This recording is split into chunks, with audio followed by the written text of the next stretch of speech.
is the Gauntlet Podcast. My name is Jason. I am joined by my co-host, Lowell Francis. Hi, Lowell. Hey, Jason.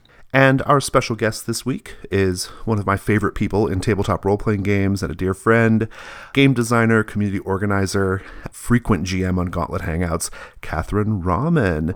Kat, welcome to the Gauntlet Podcast. Hey, thank you so much, Jason. Lowell, I'm really glad to be here. Listeners, we are going to be doing our normal 3 segments. The first segment, we're going to talk about some of the games we have been playing. In the second segment, we're going to turn it over to Kat to talk about whatever she wants to talk about, and I know what she wants to talk about, and it's really exciting. And in the third segment, we're going to wrap up with Giving Me Life. So, Lowell, how has your gaming been? So May was pretty good. Off Gauntlet did 13th Age, Urban Shadows, Trail of Cthulhu, Hearts of Wulin, and Changing the Lost PBTA. And then on Gauntlet, we did the transition from a Tales from the Loop campaign into the Things from the Flood campaign, which moves it from like Kids on Bikes to Monster Hearts, as it turns out. And then I did Neo Shinobi Vendetta, which is an anime cyberpunk forged in the dark thing that Sherry wrote the rules for. And then the one I want to talk about is another hack that I did that I'm calling Veiled Fantasy, which is basically I took Fraser Simon's cyberpunk RPG, The Veil, and put a fantasy reskin on it.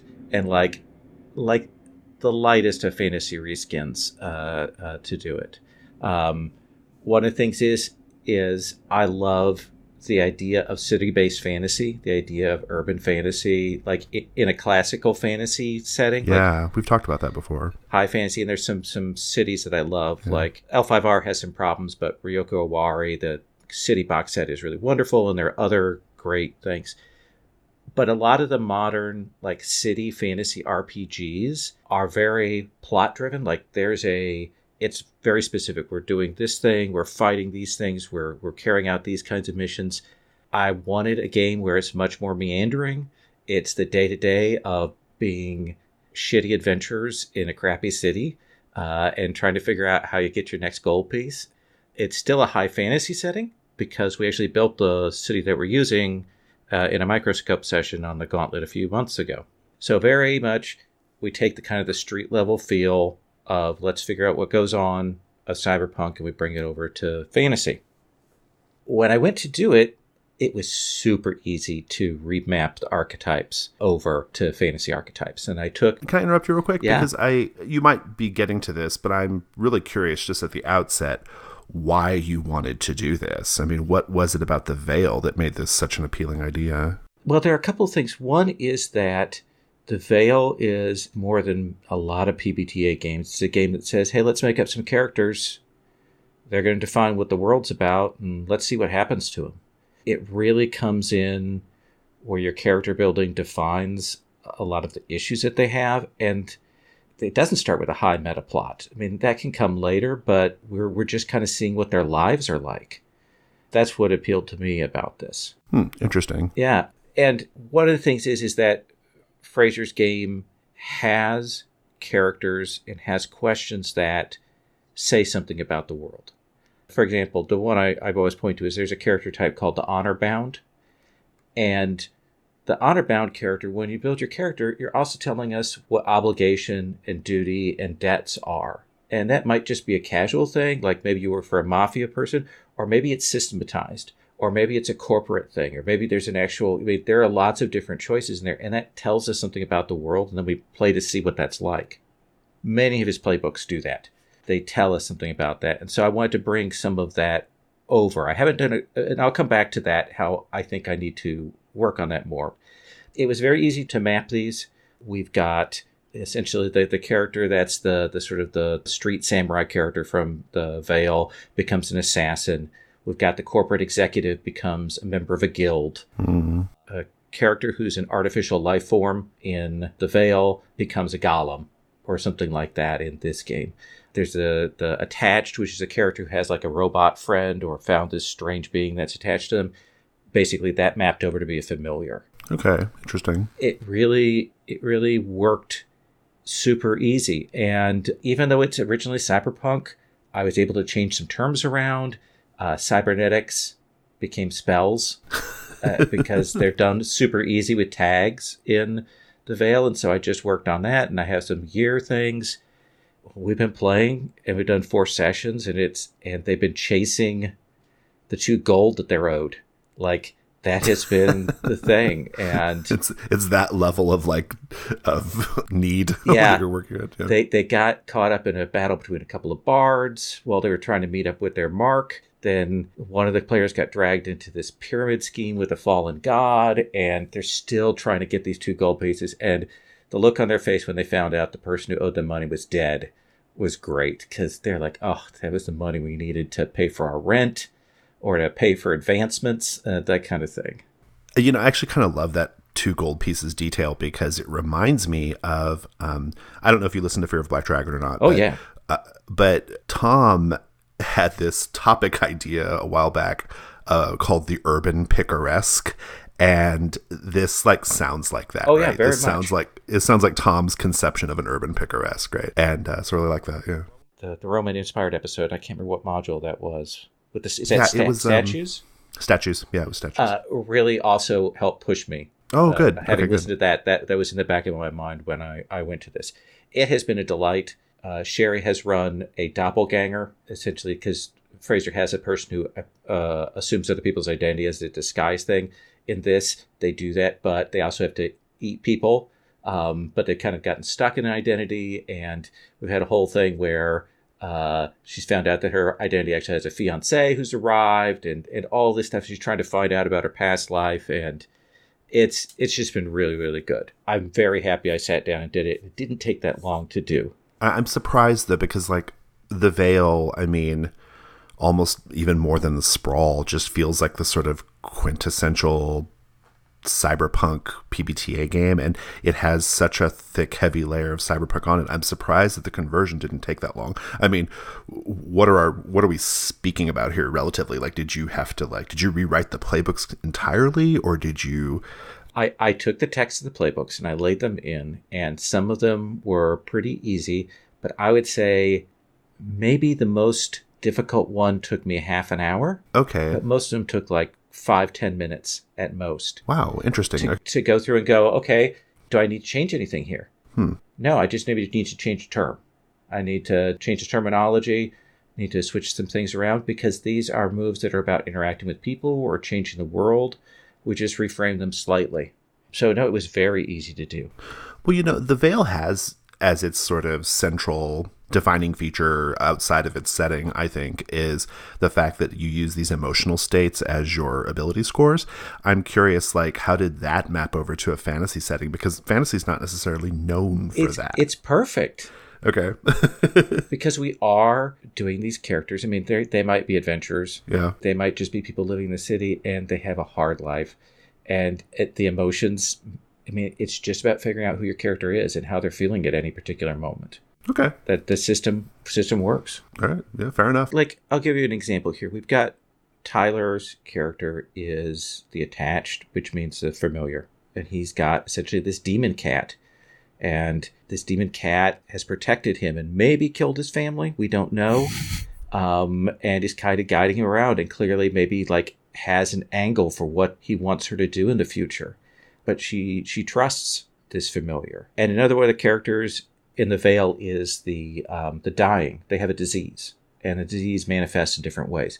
In this, it's a curse. They've got a curse, and it gets worse and worse, and things happen as a result of it. And they get some abilities, but it's also changing them that they might die. And in fact, one of the abilities that our cursed player chose is that they can't die until the curse lets them. There's some good ideas there that mapped over very well. Kat, did you have any questions about this? This is not a thing I would have thought to do, and so I'm kind of amazed Me by either, it. yeah.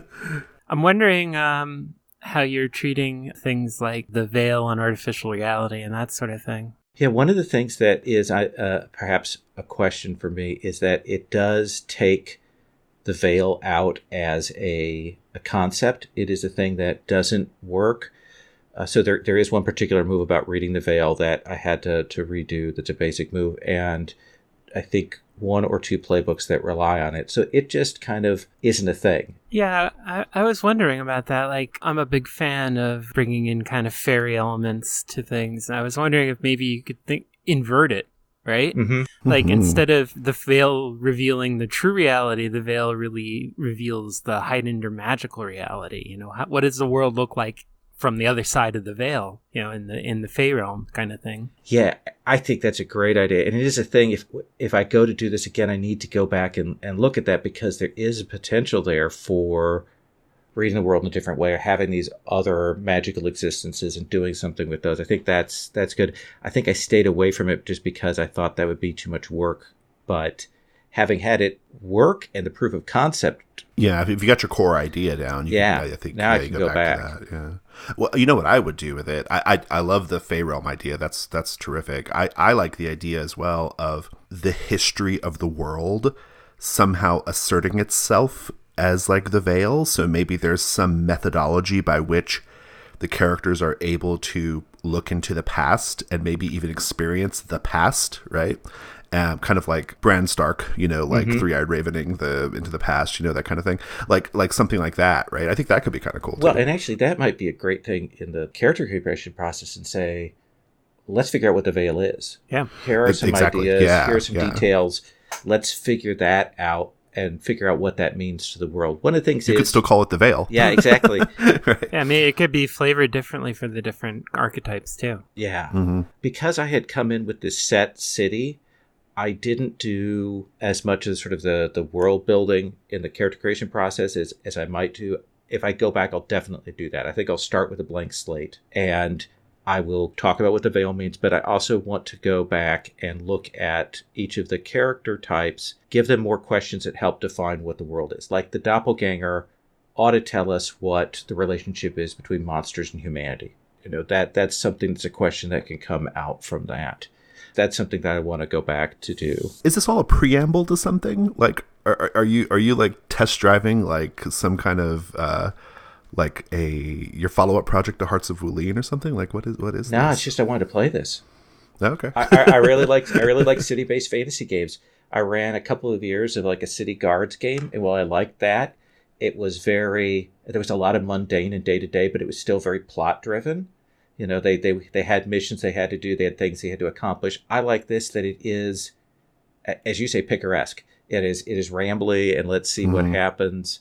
And I think that's good. If it has a limitation to it, and it's something I want to think about, is that it has the danger of becoming a little too Discworldy. And a lot of people love Discworld. Discworld's not my bag. I know enough about it to see where it goes. I do like it being absurdist, but I don't want to go too knowing, wink, nod absurd. So that's something I want to think about, and especially why I want to have more of the characters defining the world as we go through. I feel like our listenership just dropped 10%. I know. Because you bagged on Discworld. I didn't bag on it. It's just not my thing. Fair. I've never read them, so you're ahead of me. At least you know what you're talking about. Kat, are you a Discworld person? I am carefully rationing out the Discworld novels for when I go on vacations, because for me they're like ideal vacation reading. Oh, nice. That makes sense. Yeah. I've read a couple of them. I've watched some of the miniseries things, and I've seen how much people adore them, and I appreciate that. My beach reading are the terrible Drizzt Do'Urden and Forgotten Realms novels. They're so bad. Where they don't describe anything. They just like say, there was a hook horror. What's a hook horror? I don't know. You better play D&D. You just lost 10% of my respect for you right there. I'm going to tell you and that. Like the Drizzt Do'Urden books are so good because every character is like identified as a fighter, a cleric, or a wizard. Like in the fiction. I was in a D&D novel writing contest where I got to the final round and we had to do stuff. And I think because my stuff wasn't quite so in-game text, it didn't come through. We were in like a last cut of the things. Those old books like that, they're very like, you have to play D&D. If you don't play D&D, great big parts of it don't make any sense. So yeah. Anyway, I love cities fantasy. This gives me the chance to do it. The Veil is awesome. It remains one of my 3 favorite PBTA games. Definitely. That's awesome. For just stuff fun that I've gotten out of it. Fraser's done an amazing job and has really influenced me. So I love it, and I'm going to run it again. Cool. Kat, any final questions before we move on? No, I think that's good, except Ringworld is great. I mean, Discworld is great. Ringworld's okay. Discworld's great. Ringworld's a little problematic these days, but yeah, Discworld. Everything Larry Niven wrote is... I'm finishing up a reread of The Mote in God's Eye with what I call the... I don't know if I can say this on the radio. The magical Modi vagina. Yeah. There's a lot of stuff there. Love it. Okay, so Kat, how are things going on the gaming side for you? Well, I do actually get to still play games instead of my other monthly activity is worrying about the fact that I am procrastinating on everything to do with Kickstarter. Oh yes, that's a mood. Yeah. It doesn't help that I'm going on vacation in a couple weeks too, so it's like it has to get done soon. I've been doing stuff though. Off Gauntlet, I've been my home game right now is Masks, which is season 3 of our campaign. We have been nice. Yeah, we've actually been rotating the GMs too. I was a GM for season 2, and now my friend Russ is doing season 3, and we're having a lot of fun. The character turnover has been pretty high as people just pick up new characters. So I've been running Sagas of the Icelanders at the meetup. And this is going much better than the first time I tried to run Sagas, which had its moments but kind of spun out because Sagas requires you to know how to do PvP and play in Powered by the Apocalypse. And if you don't know how to do that, Sagas will not help you. It does not hold your hand on that one. Ryotama, and I actually ran a game of Monster Hearts, which is not unusual. But it's the first Monster Hearts I think I've run in about 3 months after a period of time where I was basically all Monster Hearts all the time. I remember you were all Monster Hearts all It wasn't day. just here. I was running Monster Hearts campaign at the meetup too. So it was like every week I was running generally 2 sessions of Monster Hearts at least. So it's fun. But the game I've been doing on the Gauntlet, and I'll talk about today, is Alas for the Awful Sea, Kingsport 1851 Part 3. Ooh. So I guess I can't call it a Gauntlet quarterly game because it didn't start till February. So it's unless your fiscal year starts late, it's not a quarterly game. But it is the first time I've tried to run a multi-part game on the Gauntlet, and it's gone pretty good. It helps that I always hold a seat for one person. And so there was some continuity from that. But Alas for the Awful Sea. This is a cool game done by a couple Gauntleteers that we all know and love, Haley and V. It's Powered by the Apocalypse, game of maritime life at subsistence levels.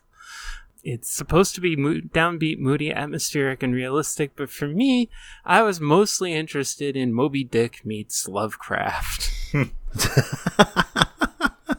And of course, I must hesitate to add that I am a profoundly deconstructionist Lovecraftian, as I think anybody that's been in a Kingsport game can tell you. So the things that good old HPL did that we don't like, I don't do, and I have my own spin on a lot of it. But the basic premise of the series is that it's 1851. It's the height of the American whaling industry, even though it's about to totter and collapse in a few years, but they don't know that. And the community of Kingsport is tired of watching Nantucket and New Bedford make all the money, so they have decided to commission 3 whaling ships. Of course, 2 of the families that are running this are also Deep One families, but, it's Kingsport. The Kingsport series has largely evolved into the tragic history of our Deep Ones are different. All that stuff from the Shadow over Innsmouth, that's just government propaganda. They're not actually like that. But there's a lot of Ruth Ann Emery's DNA in the Kingsport Deep Ones. So this is the theory is that if I want to, I can go back and revisit the concept and do it again for the other 2 ships. But this is the story of the tragic whaling bark Tethys, captained by Seraphina's character, Charlotte Goodwin, which is a callback to another Kingsport game.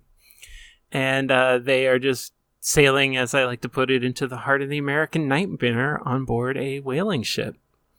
All that has worked pretty well. The mythic stuff is working pretty good.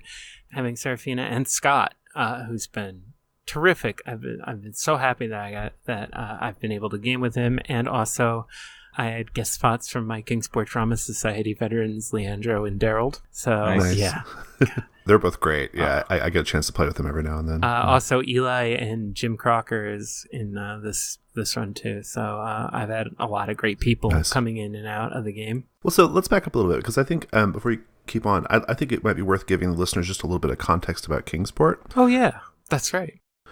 We have actually talked about it on the show briefly before. We used to do this segment where we kind of looked ahead on the gaming calendar, and that was one of the ones we talked about once. But as I understand it, it started as a framework for Monster Hearts, which was basically to take Monster Hearts and make it into this, give it like a Lovecraftian spin, right?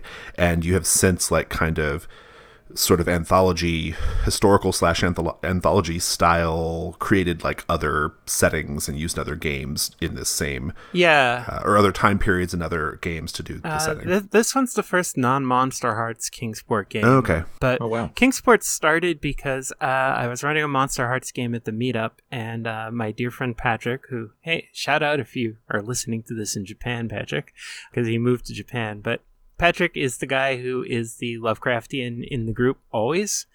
When I was like, okay, well, where's this town going to be and when's it going to be? And he said, oh, can we do Arkham? I'm like, no, Arkham's played out.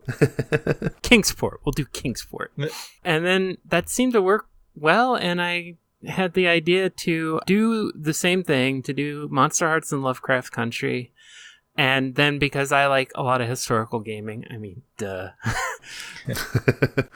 I decided that the angle I would take on Kingsport was that I would just do each run in a different time period that felt interesting to me at the time. And so I'm not running them in order or anything. But what is happening is that there is gradually a growing and evolving body of lore that has many different contributors to it, and as the games go on and we have repeat players, there starts to be a lot of callbacks. So Jesse Abelman came up with the Deep One family in the first one, the Pembletons, and the Pembletons now have this long and storied history in Kingsport. They go all the way back to the founding. It's like the Bleakwoods in Worldwide Wrestling. Yes. Yeah. It's been a lot of fun to do the different periods to see how hard can I push Monster Hearts and see where it gives. And considering that the second run was set in 1692 during the witch trials, the answer is pretty far.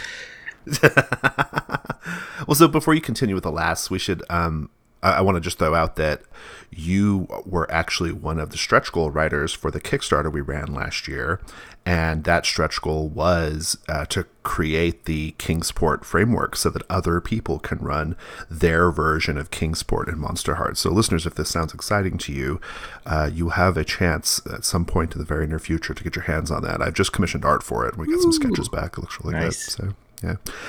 Awesome. Okay, so Alas. Okay, yeah. So Alas is it's a lot of fun. It's a very solid PBTA build. It does a couple interesting things, I think, mechanically. The first is that it is one of those your playbook has two components kind of games, which I think actually works a little bit better than the one in Uncharted Worlds, which is the other main one I know. Mm-hmm. And Haley and V restricted the moves that you start with pretty heavily. Mm-hmm. Very heavily. Each of the role archetypes only has one move, and the descriptor, as it's called, gives you another two, and that's it. And everything else is your basics. And so all that's pretty good. It's super atmospheric, and a lot of the moves are fine, and they make great sense, and nothing got in the way of me doing my whaling story. Yeah. I provided all the history for people, so I was like, I can tell them, oh, you need a bosun. So, but I did drift the game a little because the game is really designed to be about going to different communities and dealing with the factions within each community. When the default is this very specific, almost like scenario too, right? It's the early 19th century in the north of England, west of Scotland, that type of area. And, the major themes are, poverty and the repression of government and how people are going to make their living and survive in a terrible economic period. So I drifted that a lot because obviously they're on a ship, not in a town, and all that. I wasn't sure how I was going to make that work whether or not I would like stat up the ship as a town and have all these factions. But what ended up working out was after the first run, which got the ship to around Cape Horn at the tip of South America, the second run I had 2 other ships in the area, and they were all kind of hunting the same grounds and had their own weird life stories going on. Now that I actually think about it, I had done something slightly similar in the first run where they came across a ship that was quickly doomed. So there was a theory, and this is actually a sort of historical thing because it was common for whalers to, when they would run into each other on the high seas, they would pull aside and they would have what was called a gab, which involved exchanging, the captain and the first officer of each ship would exchange places and they'd meet and, so the second run had that sort of town feel because there were the 3 ships, the Charity, the Jezebel, and the player character ship, the Tethys. And there was a lot of stuff going on, and Seraphina's character is very into being seen by the old gods in some way. And so there's a lot of terrible, terrible destinies being woven around them. And this current run had a little bit less of that they did go to an island. So there was they went to 2 islands, one of which was Pitcairn Island, which is kind of awesomely cool. I gave them their choice of which place they wanted to go, Pitcairn or Easter Island. So they went with Pitcairn, which if you don't know your 19th century marooned sailors history, Pitcairn Island was the place where the bounty mutineers went. And it has a kind of long and somewhat tragic history, but it was kind of nice little, let's get some postcards from this place, imaginatively. But by drifting the game that way, some of the stuff kind of doesn't connect as well. Like one of the descriptors is the kinsman. With the player turnover, that one doesn't hit as much. A couple of them are like that. And I'm not sure if I do this again, if I would necessarily go straight to Last of the Awful Sea. Not because The Last of the Awful Sea isn't any good, it's great. But drifting it this much to be about a single ship and following them around might need something a little tighter. Maybe, Monster Hearts would be perfectly fine. It's just, I wanted to get a little bit away from the teenagers and see what Kingsport adults would look like. Sure, yeah. I'm not sure what system I'd use next time around. I read Jason Morningstar's Facebook post about how they're doing The Expanse just with Apocalypse World out of the box. They're doing almost nothing to change it. They're just doing AW in The Expanse. And so maybe, I don't know about AW, but one of those Jim Pinto games, I've covered it on the show before and I can't remember the name of it, but one of those Jim Pinto games using that system of theirs, it has this setting. It's a whaling ship, right?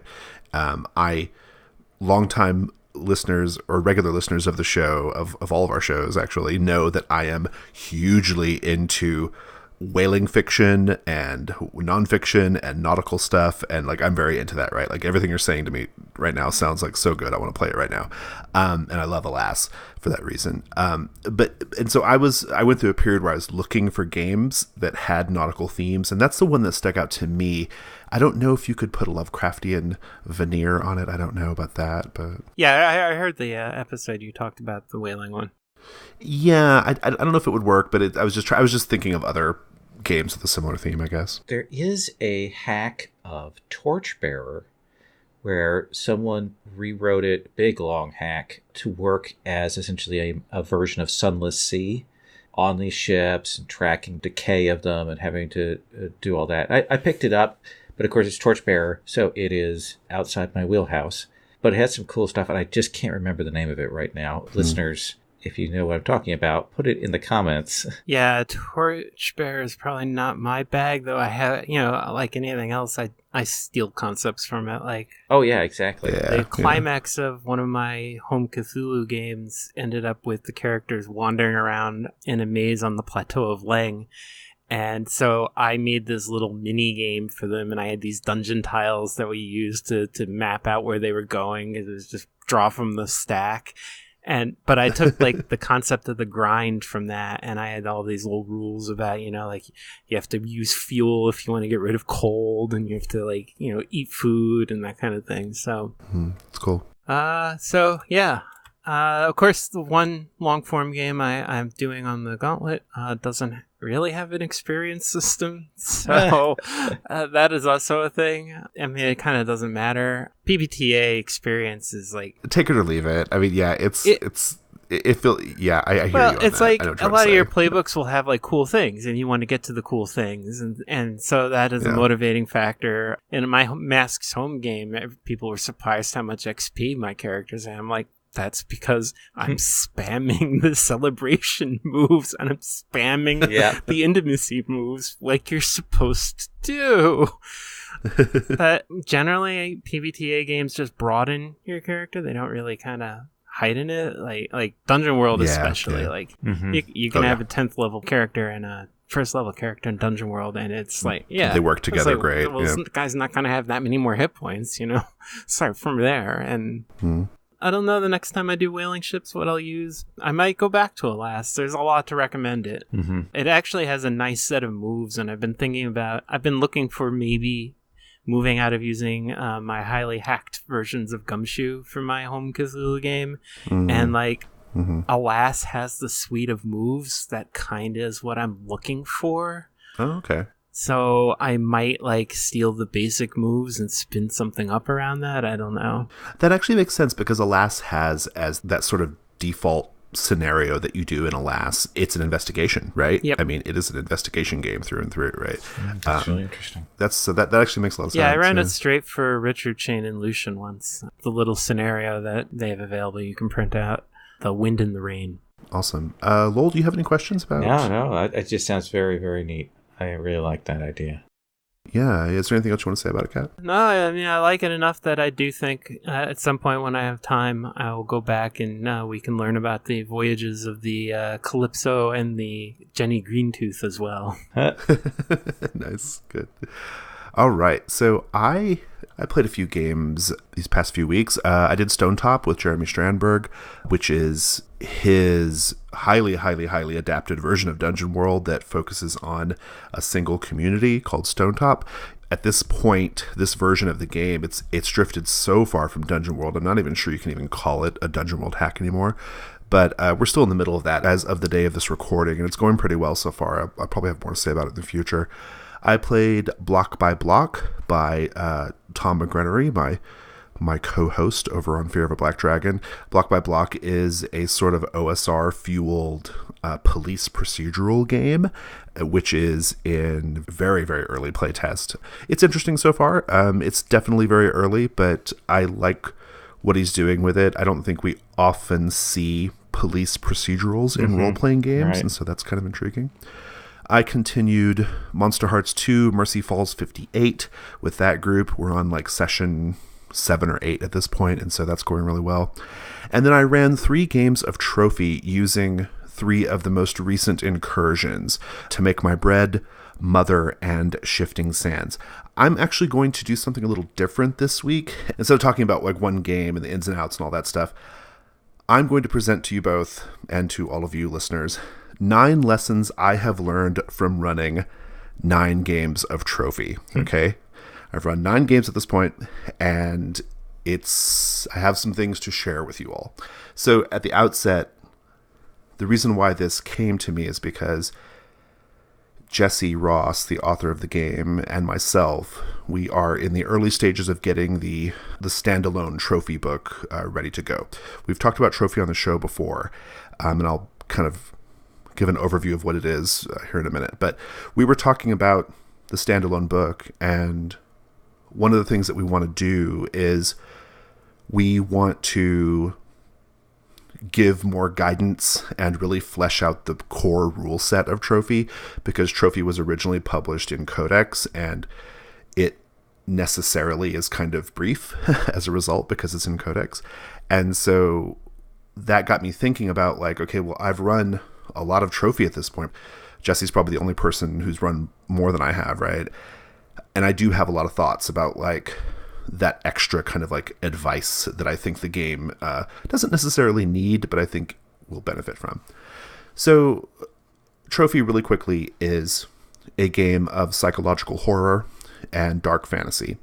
In the default setting of the game, your characters play treasure hunters who are going into a forest in order to claim some kind of rare treasure in the middle of the forest, and the forest does not want you there, and your characters are more or less doomed. They are going to be dead or very broken by the end of it.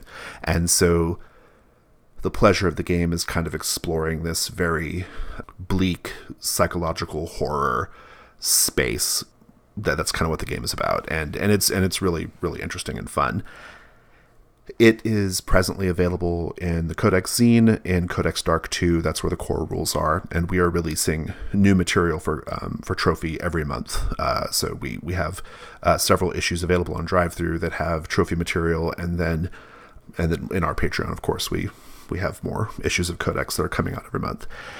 So 9 lessons I have learned from running 9 games of Trophy. Number 1, the game says it can be for 1 GM and up to 3 players. I think the sweet spot is 1 GM and 2 players. I have run it several times like that now, and that is the sweet spot for this game, in my opinion. It creates a much more intimate, claustrophobic kind of experience, and it's good. I mean, like it's fun with 3, but where it's fun with 3 players, but with 2 players, it just has this immediacy and this intimacy that is just so great. So consider doing that. Also, this is sub advice here. Think about how much time you have for your game. I now know, having run this quite a bit, that with 1 GM and 3 players, I need a solid 4 hours to finish a game, to do all 5 rings of the incursion. With 1 GM and 2 players, it's a little more comfortable. I can do it in 3.5. So that's another thing to keep in mind.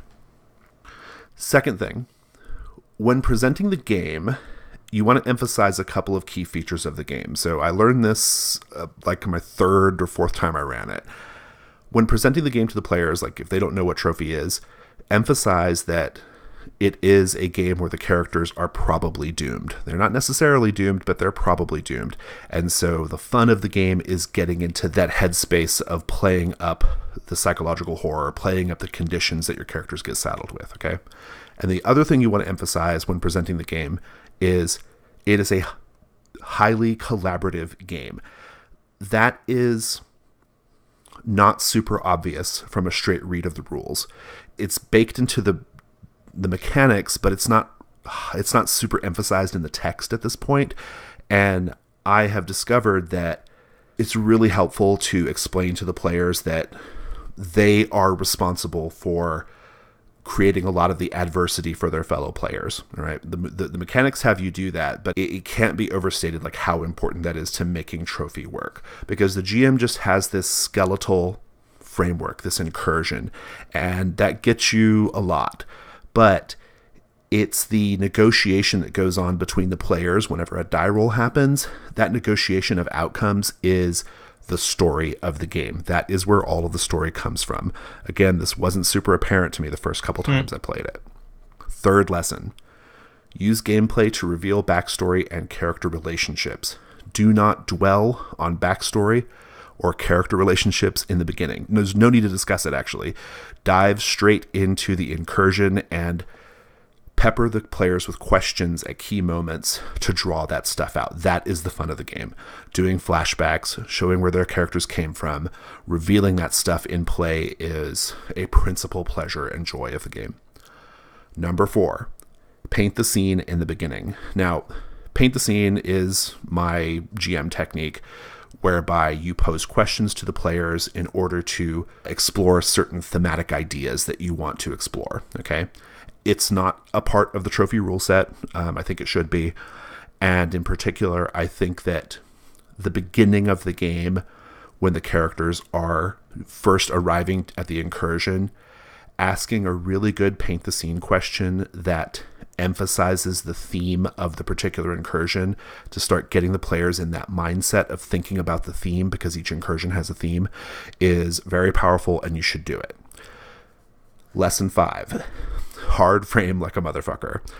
There's a way of playing this game where you constantly ask the players, oh, you're starting to feel tired, it's getting late, are you going to make camp? Or, Okay, it's the next morning. What are you going to do? Are you going to continue the journey? That's something you might do in a regular fantasy adventure game, but in this game, it's a waste of time. Each incursion has 5 layers. It has 5 rings, and in each ring, there is an activity that is assumed to be happening. So like in ring 3, it might be they're all sitting around the campfire. Just go straight to that. Have a little moment where you say, okay, you continue traveling, and now you are making camp. Like, just go straight to it. Like, you don't need to dwell on. The interesting part of this game is not asking the players granular questions about the choices they make in the journey. They are moving on the journey. They're going to be doing the journey. That's the understood thing that they're doing. Go straight to those moments. Don't be scared to hard frame it. Number 6, use moments just before each ring of the incursion. So you have, in every incursion, you have this list of moments. They are these very interesting visual and auditory descriptive tidbits, okay? The time to use those, the time to rely on those is when you're moving between the rings. So they do all the stuff in one ring and you're getting ready to transition them to the next ring. Use those moments to add some color to that little transition time. Like, describe them continuing their journey in the forest, grab a couple of moments, use those things to kind of like give some color to that, and then boom, now you've made camp or whatever, right? So that's when moments are best to use, is during those transitional periods. Number 7, conditions are role-playing prompts. Don't get cute about it. And here's what I mean by that. So the characters have a score called Ruin. As it goes up, you are supposed to hit them with conditions. You have a list of conditions from in the incursion. What I was doing for probably the first 4 or 5 or 6 games of this I ran, I was being very suggestive with the conditions. So if a character had a condition where like the color was starting to fade from their vision, everything was becoming monochromatic, I was very like hinting at it, like, oh, the leaves in your peripheral vision, they look gray instead of green, right? And I kept like kind of like adding to that until it got worse and worse. And that's okay. That has a certain appeal to it, like when the GM is kind of driving that. But what's better, I discovered in recent games, is just to tell the players, your character only sees in monochrome now, or your character believes they are a child, or your character thinks they have lost their dog and there was never a dog in the first place. Like, just tell them the condition so that they can use it to roleplay their character. That is the key. Like, and in the last few games where I've done that, the roleplay has been so much better. Because what I tell them in the beginning is, okay, this is a game about exploring psychological horror. This is a game about exploring, like, your characters becoming increasingly broken as they get deeper in the forest. And then I just tell them all the bad stuff that's happening to them rather than giving them the opportunity to roleplay it, right? Give them the opportunity to roleplay it. Just tell them this is your condition that you have right now, and let them take it away. It's just better. Number 8. Rituals are important moments. Savor them. So every character most likely has at least 1 or more rituals. These are basically spells. They only have 1 sentence of description. It's a very, very loose game. But every time a ritual happens in the game, it's always a big, like without fail, it's a big dramatic moment. That's when the player chooses to use it, is when there's a big thing, the stakes are high, and they're going to do a ritual, right? Savor that moment. Don't let that moment pass. Like, ask lots of questions. What does that ritual look like? What kind of sacrifices do you have to make to do that ritual? When people look at you doing the ritual, what do they think about you? Are they scared of you? Like that kind of thing, right? Really, really give the player a chance to develop what the ritual looks like, because in truth, in a whole game, they're probably only going to do it once or twice. And so really give them a chance to like own that moment. And finally, number 9, this is a lot, I'm sorry. Number 9, epilogue. It is not baked into the rules that you do an epilogue at the end of the incursion, but I think you should. You should go around, give the players a chance to sort of epilogue their character. Even if their character was dead, give them a chance to show, what their drive was, what they were originally going into the forest for. Like, give them a chance to kind of show how that turned out. Like, just give them a chance to put a little coda onto their character. It makes it a much more satisfying experience. So, my 9 lessons. That was a lot. Thank you both for hanging in there with that. But I'm very excited about it. I've been thinking about it all day, and I hope that we're able to take some of this and codify it in when we do the trophy standalone. I think that's going to be really great. Do either of you have questions? I guess just a comment. Your point about conditions, I think, is a really, really good one, because it reminds me of the thing I always say about player-to-player secrets, that secrets at the table need to be explicit and shared to let other people play with them. And I think what you're doing there is you're saying to the GM, you've got a secret that you want to get to across them. Don't play it cute. Give it to them and let the player play with it. Exactly. And I think what's really great about that advice in particular is, so I'm an old hand GM. I've been around for a long time. I think I'm pretty good at it.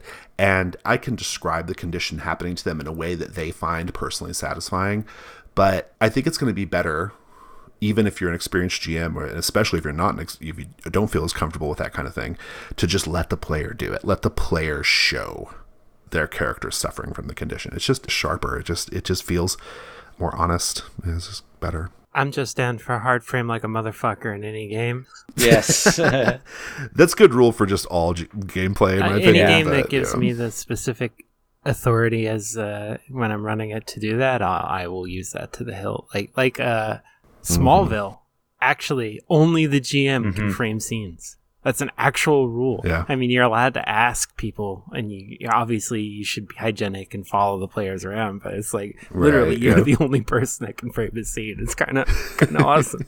Well, I think to me what it comes down to is, this is a realization I came to maybe 4 years ago or so, when I was really playing a lot of story games and really kind of getting into this, well, I guess it's been longer than that now, but it hasn't been. It is my more recent history as a role player.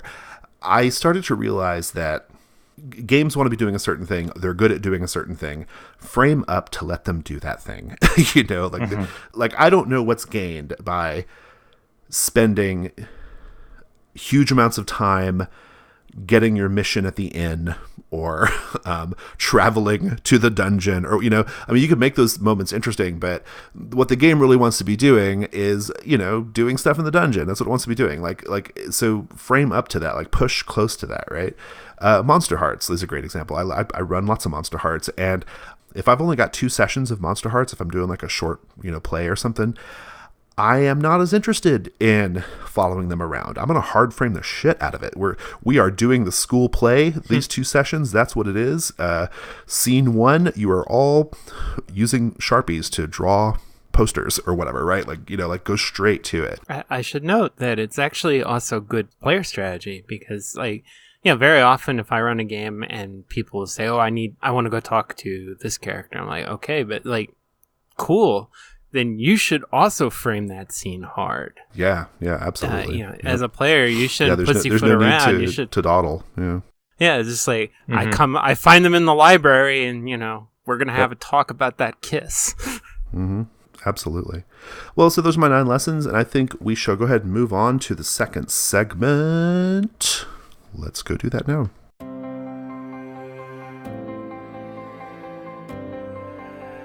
Hi listeners, I want to tell you about the Farrier's Bellows, the newest member of the Gauntlet family of podcasts. The Farrier's Bellows is hosted by Diana and Zach W. and is produced by Zach B. It's a sister podcast to Fear of a Black Dragon focused on story games. Each episode, the hosts do a detailed review of a story game they have played, discuss separate topics inspired by that game, and offer media resources to inspire your gameplay. Games that have been covered so far on the Farrier's Bellows include Inspectors, Cyrun, Kagematsu, Dread, Grey Ranks, Witch, The Road to Lindisfarne, Don't Walk in Winter Wood, and Dogs in the Vineyard. Importantly, the Farrier's Bellows covers many of the games that originated out of the indie game design movement of the early aughts. These games are the foundation on which much of the modern indie scene is built, and Zach and Diana are excited to help a new generation of players discover them. Please check out all of our podcasts, including the Farrier's Bellows, at gauntlet-rpg.com. And if you love the Gauntlet Network's particular mix of engaging discussion and accessible listening, please consider supporting us on Patreon. We're at patreon.com/gauntlet. Thanks. This is our guest segment. Kat, what are we talking about today? Red Carnations on a Black Grave. Yes, very excited about this. Tell us, what is Red Carnations on a Black Grave? The elevator pitch is doomed French proto-communists, but I think I can elaborate on that a little bit. Let me see if I can do the short version, because The 2 times I've talked about this, I've had like an hour. So You got 15 minutes here, so let's do it. So in 1871 in Paris, there was a brief but very intense and very radical revolution that we call the Paris Commune. For 72 days or so, they held the city of Paris, and during the last week of May, we're recording in the last week of May. Oh. During the last week of May 1871, the French army had been put together to invade Paris and put a stop to the Paris Commune. I hope this recording ends up better than the Paris Commune. It's not a very happy story. The deeper background goes into things like the Franco-Prussian War and the Siege of Paris, which I won't get too much into, but I will say France at this time was nominally a republic. They were still sort of figuring out what kind of republic they were going to be because the French Empire had ended during the Franco-Prussian War. So this was sort of a battle for the soul of the French Republic in one way. But in another way, the people that ended up running the Paris Commune were people that were very interested in what they would have called the social revolution. The idea of, we're going to go beyond just a revolution that's going to be about liberty or rights, but also about changing the actual relationships between the classes and the people that live. And the response was intensely conservative and, in the end, quite brutal in its repression, because we don't know how many people actually died. It was somewhere, probably, best estimate, between 10 and 30,000 people. Wow. Another 40,000 people were taken into custody and were court-martialed or executed or deported to the colonies. And then 10 years later, there was an amnesty and they were able to come back. So Red Carnations on a Black Grave is a story game based on these tumultuous events. It owes a deep debt to games that have gone before, like Montségur and Witch, some of my favorite games. So I brought some DNA in. But the basic principle is that you play 2 characters. There's 12 characters to choose from, unless, maybe we write a stretch goal. We'll do some extra ones for you. Sure, yeah. But we start with the 12. Most of them are either historical characters or plausibly historical. At the beginning of the game, you answer some questions that are handed out randomly on cards to kind of flesh out the relationships, because they're left deliberately skeletal. And then you get to go play. There's 2 kinds of scenes that we do in the game. One is what I call the montage scene, where we do a quick 1 or 2 sentence look at each character, and that happens at the beginning of the game and then right before the climax of the game.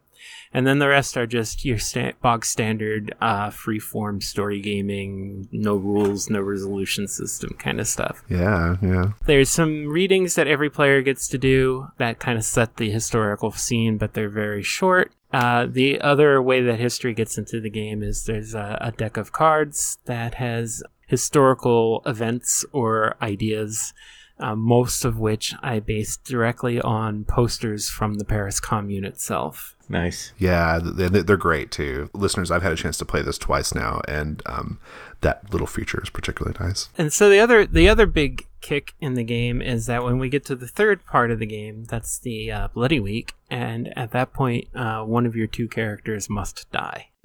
It's kind of hard and sad, but a lot of people died, and half of them are going to be your characters. Once that has finally been wrapped up, there's an epilogue scene where you must make a choice between attempting to flee in the confusion, cooperating with the government and hoping that you'll get a reduced sentence, or to remain defiant and maybe go to trial and maybe get a chance to say your piece. And that is resolved by picking a card from the appropriate deck, and there is no guarantee that you'll get the thing that you are trying to do. Death lurks in those decks right up to the end. Yeah, I have learned through hard experience in playtesting, it's important to emphasize that point to avoid people feeling even more tragic than they want. And then after that, you get a chance to epilogue. So the game has been a passion project of mine since I blundered into the idea of doing it. And every time I've run it, pretty much, it hits pretty well. And sometimes it's hit magnificently tragically. to the point where I'm asking Janaya to help me write some de-rolling and trauma exercises or rules for the game, because when I was up at Breakout this year, we played a game that hit dark and beautiful, but it was a rough game. I've played the game twice, and I've played... Well, the only time I played Monster 1244 was with you. It's the first time I met you at Dreamation 2016, maybe? Yeah, I think... Or not Dreamation, DexCon. Yeah, that sounds about right. Yeah, 2016 or 2017.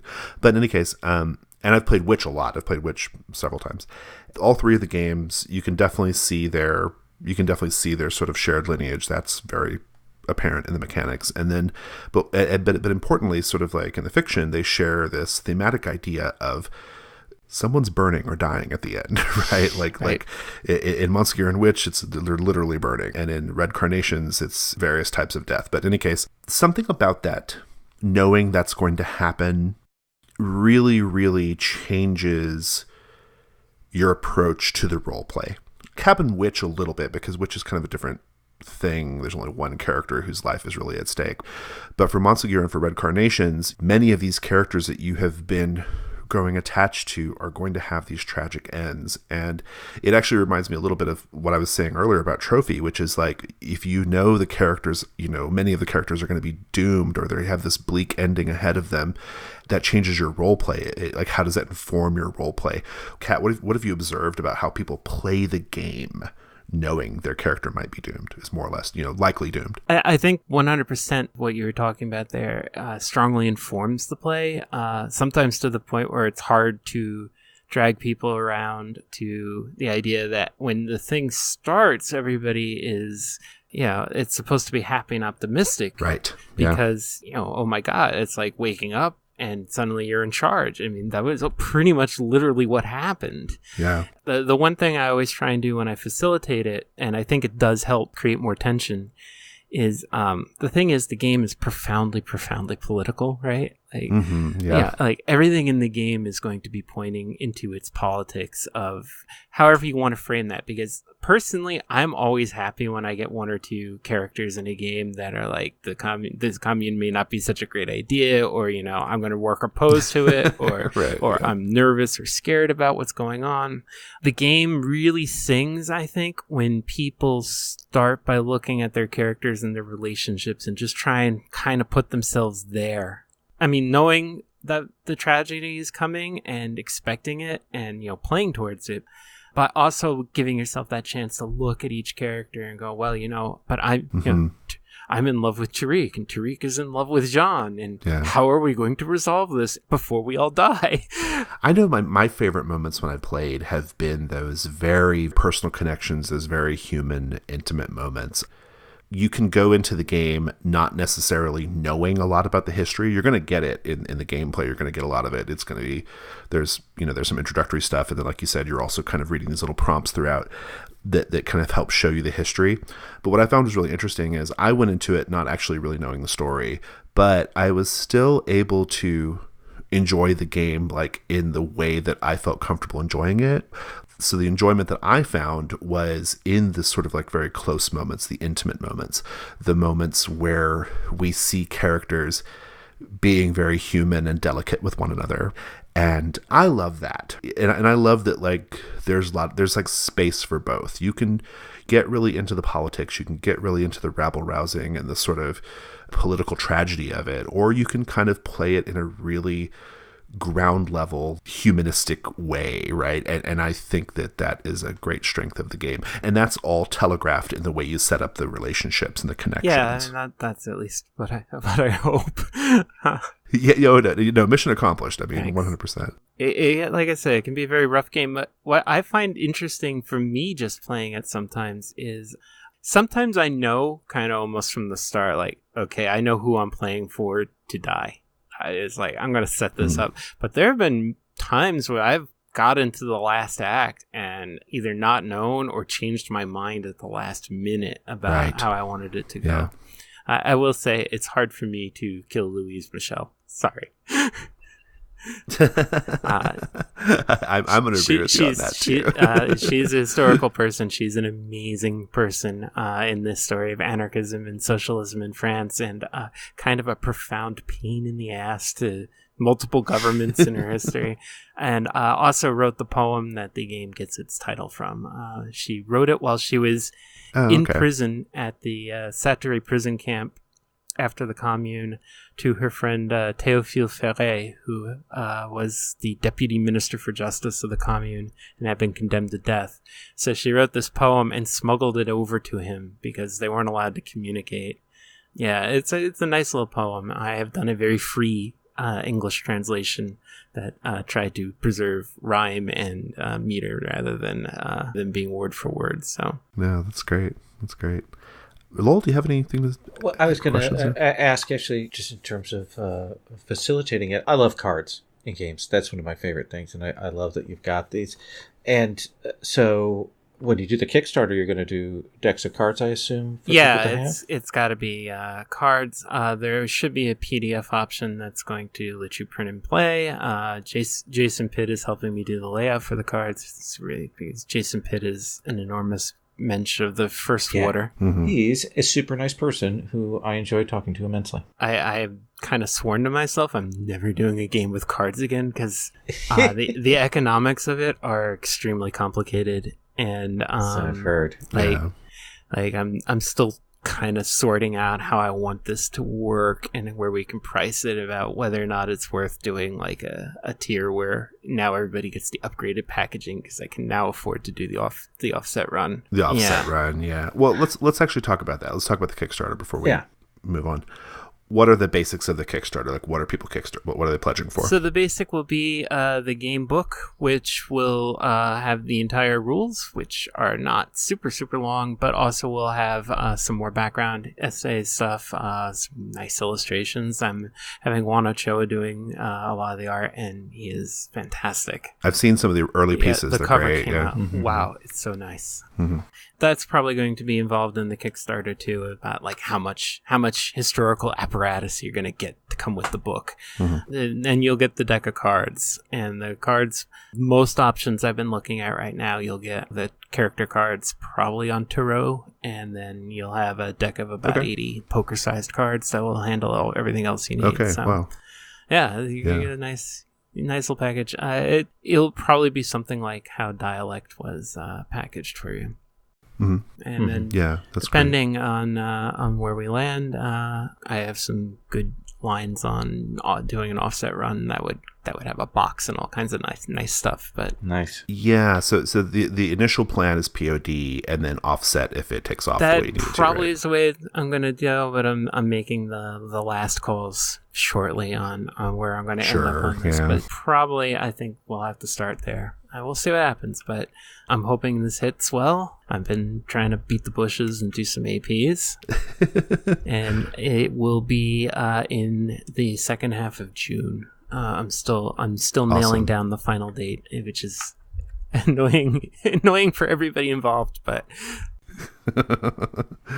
I think it's going to do great. I know the Gauntlet's going to turn out for it. So Thank you, guys. I really appreciate it. This game would not exist in its best form without the Gauntlet, because I did a lot of the early play testing there. Yeah, and the montage comes from Jasmine Wetzel. Oh, okay. Yeah, that was.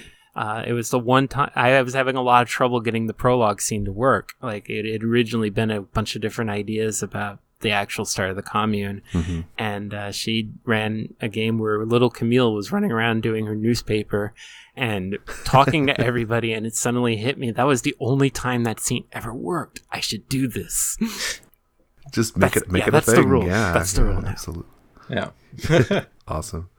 Listeners, I'm hyped for this. I think this is going to be like, I've been looking forward to basically 3 Kickstarters all year, and this is one of them. And so, yeah, I'm very, very excited. But is there anything else you want to say about it, just to kind of bring it up? I really appreciate all the work everybody I've played with has helped me do on it, and I'm excited to get this thing as a thing in the actual world that people can own and play. And I really hope people like it, and if you're interested in it, please. I like it. I think it hits really well as a game to do the thing that it's supposed to do. Awesome. Strongly agreed. Listeners will update the show notes whenever the Kickstarter page goes live. But in the meantime, let's go to Giving Me Life. It's Giving Me Life. Lowell, what's giving you life? So, of course, the Hearts of Wulin Kickstarter, I'm digging. I'm having a great time with that. It is a marathon, not a sprint, but we got off the blocks pretty well. I'm pretty happy with it, yep. But I had a chance to run Hearts of Wulin on Twitch on Greg Wilson's Twitch channel. He does a gaming site with all kinds of very trad stuff, and they had a big charity event over the weekend, and my sister knew him and made arrangements, and so I did a 8:00 Saturday night game, and it was great because I got to run for my sister Kat, and I was so happy because I hardly get a chance to play with her because she's in Seattle and she's super busy. So that was fun. And as I understand it, some of the trad people in the stream watching the thing were like, "What is going on?" Yeah, it was. I watched about half of it. I was in the middle of some stuff for the first part, but I watched the second half of it, and also Bethany was on that stream from the Bethany was great. We should mention, but. Well, first of all, it was lovely for them to let you go do that. That was great, and I'm delighted that Kat helped out with that. But the chat was interesting because the chat was like, I mean, there were people in the chat who you could tell they've literally never seen a game like this. Like they were just like they couldn't process great big parts of it, but fortunately there were several people in the chat who were like trying to like kind of explain the nuance of Powered by the Apocalypse and kind of what was really going on and all that stuff too. So it was good. It was a polite chat. It was but it was a very like mind blown chat. I love that. Yeah. I would say this too. I stuck the landing on that session too. It was good. It was really good. That ending. Yeah, the ending was good. I boom hit it. I watched my time and I finished it with 4 minutes left to spare, and I was like, chef kiss at the end. So it was great. I had a great time doing it. Awesome. Kat, what's giving you life? Well, it's been kind of a struggle with all the Kickstarter procrastination I'm doing. I'm a little torn on this. The weather's nice and I'm able to go out and walk around the Central Park Reservoir, which is kind of my thing when I have time in the evening. But I'm going to go with the brand here. And I have been invited to one of the backer Hearts of Wulin campaigns, along with Lucian nice. Khan, and I am very much looking forward to me and Lucian once again playing Dangerously Azons while everybody else is playing some other game. Oh, that'd be great. That is the most Lucian Khan mood ever. It's so true. I love when I get to play with Lucian. I do too. We've done that at least twice now, where like we played Good Society and we were doing Dangerously Azons, and everyone else was doing tragic queer Austin, and we're just being non-tragic queer. And when we were at Breakout, we played this very nice pulpy game, and I was an Olympic athlete and a detective, and he was a sniper and cabaret singer. We had some we had some mysterious past and included some kind of relationship, and it was great. I love it. So good. The thing giving me life is, so a few months ago, back when we first started the Gauntlet forums, Chad Walker, the author of Sigmata, and what's the other one? The Cryptomancer. Cryptomancer, yeah. Cryptomancer and Sigmata. Chad actually did this really neat, one of the early posts in the forums, this like crowdsourced setting creation. He created this cyberpunk setting entirely crowdsourced in a comment thread on the forums. He called it Zigguratti. He gave like some basics of the setting, like here's the basic kind of setup of what this is, and now all of you just tell me details about this world.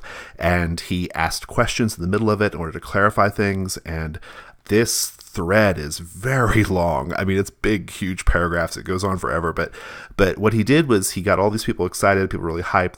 They're offering up all this interesting detail. He took it and he collated all of it, and he cleaned it up, and he put it into it's a 10-page PDF of this entirely crowdsourced setting. He called it a setting jam, which I thought was great. And I love it. I don't know. That's the kind of like creative shit I love. Like I just love that. I mean, Codex is, it's a big crowdsourcing component to Codex, right? So this kind of thing is very, very appealing to me. I've been thinking about maybe doing something similar, but for like a fucked fantasy creepy village or whatever, creepy fantasy village, something like that. But anyway, yeah, I just thought it was super cool. Great thing. I love that kind of spirit. So, and I think we'll put a link to it in the notes, but yeah, anybody can go download it. And listeners, that's our show. If you would like to get in touch with us, we're on Twitter at Gauntlet RPG. We have a website. It's gauntlet-rpg.com. Our forums are forums.gauntlet-rpg.com, and they are great. We are on Patreon at patreon.com/gauntlet. And I think that's all the stuff I'm supposed to say. Lowell, thank you so much. Thank you. Rich, if you're listening, thank you so much I know you're listening, actually. Thank you for editing the show. And Kat, thanks so much for coming on the Gauntlet podcast. Oh no, thank you so much for having me. It's been something I've wanted to do for a while, so thank you. Oh yeah, it was great to have you. And listeners, thank you for listening. That's our show. Take care.